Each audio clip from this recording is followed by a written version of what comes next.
Hello students, welcome to my channel. आज मैं आप सभी को इस वीडियो में चैप्टर नंबर 4 की एक्सरसाइज 4.1 का क्वेश्चन नंबर 2 का फर्स्ट पार्ट करवाने जा रही हूं। तो क्वेश्चन नंबर 2 में हमें दिया है represent the following situations in the form of quadratic equations. तो हमें ये सिचुएशन दी हुई है, इसे हमें क्वाड्रेटिक इक्वेशन की फॉर्म में लिखना है। ठीक है, तो चलिए इसका फर्स्ट पार्ट करते हैं। हमें दिया है the area of a rectangular plot is 528 metre square, the length of the plot is 1 more than twice its breadth, we need to find the length and breadth of the plot। तो question में हमें बोला है कि एक rectangular plot है जिसका area हमें दिया हुआ है 528 मीटर स्क्वायर। ठीक है, आगे क्वेश्चन में हमें बोला है कि जो प्लॉट की लेंथ है ना वो हमें कैसे दे रखी है। अगर हम ब्रेथ का ट्वाइस कर दें और उसमें 1 ऐड कर दें, ठीक है, ब्रेथ का ट्वाइस करके उसमें 1 ऐड कर दें तो हमारा वो क्या निकल जाता है, प्लॉट की लेंथ निकल कर आ जाएगी। ठीक है, और आगे हमें बोला है कि प्लॉट की लेंथ और ब्रेथ जो है वो फाइंड आउट करके बताइए। ठीक है, तो चलिए स्टार्ट करते हैं। सबसे पहले सॉल्यूशन में हम क्या करते हैं, जो हमें फाइंड आउट करना होता है उसे हम लेट करके चलते हैं। ठीक है, तो हमें यहाँ पर प्लॉट की लेंथ और ब्रेथ जो है वो फाइंड आउट करनी है, तो चलिए लेट करते हैं। और यहाँ पर आपने सबसे पहले क्या ध्यान देना है, हमें ना ब्रेथ लेट करके चलना पड़ेगा प्लॉट की सबसे पहले। ठीक है, क्योंकि जो लेंथ है वो ब्रेथ के ऊपर डिपेंड है। ठीक, अब देखिए सबसे पहले आप सॉल्यूशन में क्या करिए, लेट करिए, let the breadth of the plot, मान के चलते हैं x मीटर। ठीक है, प्लॉट की ब्रेथ को हम मान लेते हैं x मीटर। अब हमें क्वेश्चन में क्या बोला है, जो लेंथ है प्लॉट की वो कैसे दे रखी है। अगर हम ब्रेथ क्या है हमारे पास, x माना है, उसका ट्वाइस कर देते हैं। ठीक है, बोला है ना ब्रेथ का ट्वाइस कर दीजिए, ट्वाइस करके उसमें 1 ऐड कर दीजिए तो वो हमारे पास प्लॉट की क्या निकल कर आ जाएगी, लेंथ निकल कर आ जाएगी। ठीक है, ये स्टेप क्लियर हुआ आपको। ठीक है, अब हमें क्वेश्चन में गिवन क्या है, लिखिए आप, हमें गिवन क्या है, एरिया ऑफ, यहाँ पे दिया हुआ है ना ये area of a rectangular plot, ये हमें दिया हुआ है, कितना दिया है, 528 मीटर स्क्वायर। ठीक है, ये दे रखा है और हमें पता है एरिया ऑफ रेक्टेंगल किसके इक्वल होता है, लेंथ इनटू ब्रेथ के। ठीक है, क्लियर हुआ। और ये हमें कितना दे रखा है, 528।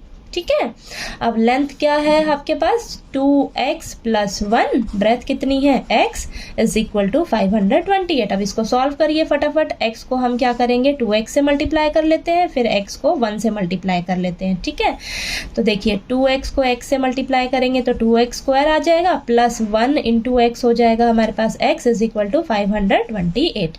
अब इसे क्या करिए आप, इस साइड ले आइए। ठीक है, तो 2x² प्लस x माइनस का 528 इज इक्वल टू 0, इधर प्लस का है तो इक्वल टू के इस साइड आएगा तो माइनस का हो जाएगा। ठीक है, तो आपके पास ये क्वाड्रेटिक इक्वेशन की फॉर्म बन गई। ठीक है, क्वेश्चन में हमें बस इतना ही रिप्रेजेंट करना है वैसे, पर पेपर में आपको अगर पूछ लेगा कि हाँ इसका लेंथ और ब्रेथ भी आगे फाइंड आउट करिए, तो आपको इसको पूरा सॉल्व करके दिखाना होगा। ठीक है, तो मैं आपको पूरा सॉल्व करके दिखाती हूँ। ठीक, तो चलिए अब देखते हैं, ये हमारे पास क्वाड्रेटिक इक्वेशन आ गई, इसे हम अब फैक्टराइजेशन मेथड से चलिए सॉल्व कर लेते हैं। ठीक है, तो यहाँ पर देखिए आप, फैक्टराइजेशन मेथड में हमें क्या करना होता है, हमारे पास क्वाड्रेटिक इक्वेशन आ गई।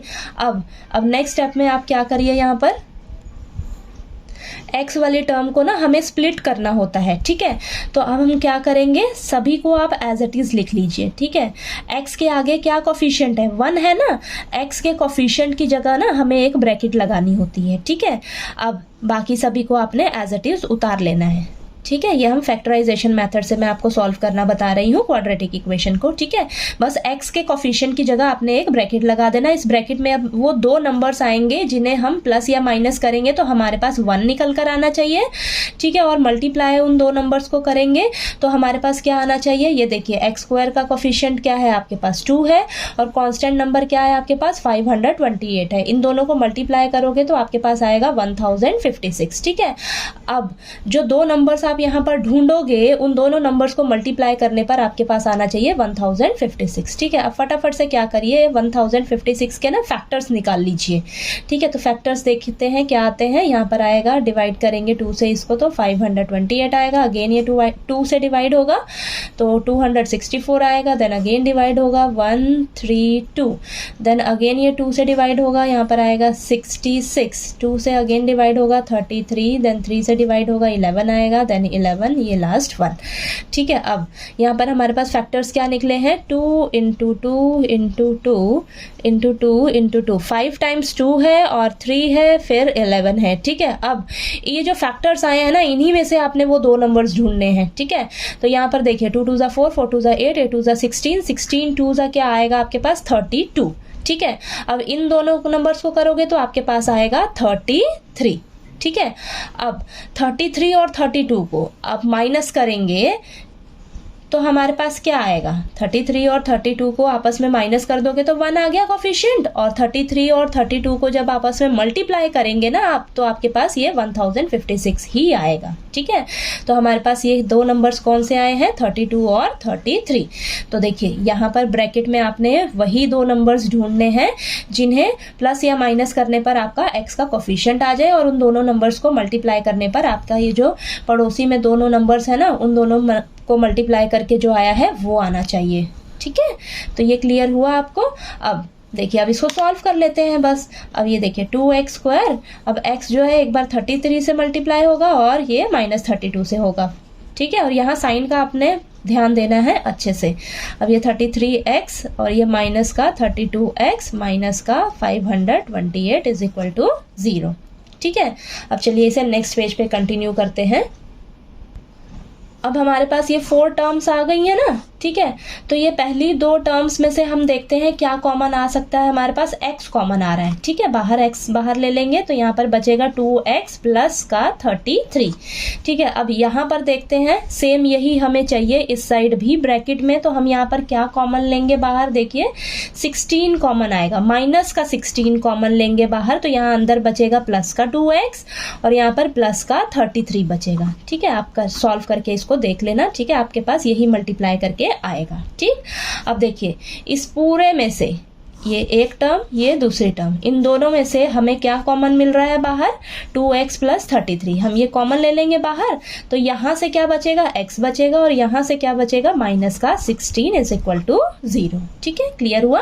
अब हम क्या करेंगे, एक बार 2x प्लस 33 को क्या करेंगे, 0 के इक्वल रख लेंगे, और एक बार x माइनस 16 को 0 के इक्वल रख लेंगे, ठीक है। तो यहाँ पर आप सोल्व करिए, 2x is equal to minus का 33, x is equal to minus 33 divided by 2, और यहाँ से x इज इक्वल टू 16, ठीक है। तो आपके पास ये दो वैल्यूज आई हैं, ये माइनस में है और ये प्लस में है। तो हमारा जो एरिया होता है, जो लेंथ और ब्रेथ होती है हमारी, वो कभी भी माइनस में नहीं होती है, नेगेटिव नहीं होती है, ठीक है। तो ये वाली ये नेगेटिव में आया है तो ये आपका क्या हो जाएगा, रिजेक्ट हो जाएगा x का वैल्यू, ठीक है। तो हमारी x की वैल्यू कितनी आ जाएगी यहाँ पर, 16, ठीक है। यानी कि हमने क्या माना था, ब्रेथ, प्लॉट की ब्रेथ को क्या माना था, x माना था, ठीक है। तो वो हमारे पास कितना निकल कर आ गया, 16 मीटर, और लेंथ क्या थी हमारे पास, 2x प्लस 1, यानी कि 2 इंटू 16 प्लस 1, तो यहाँ पर आ जाएगा 2 इंटू 16 32 प्लस 1 यानी कि 33 मीटर, ठीक है। क्लियर हुआ आपको। तो आपको क्वेश्चन नंबर 2 का फर्स्ट पार्ट जो है वो अच्छे से क्लियर हो गया होगा। कोई डाउट आए क्वेश्चन में तो प्लीज़ आप कमेंट करके पूछिएगा, और मेरा वीडियो अच्छा लगे तो प्लीज़ लाइक कीजिए, शेयर कीजिए और ज़्यादा से ज़्यादा सब्सक्राइब कीजिए। Thank you so much.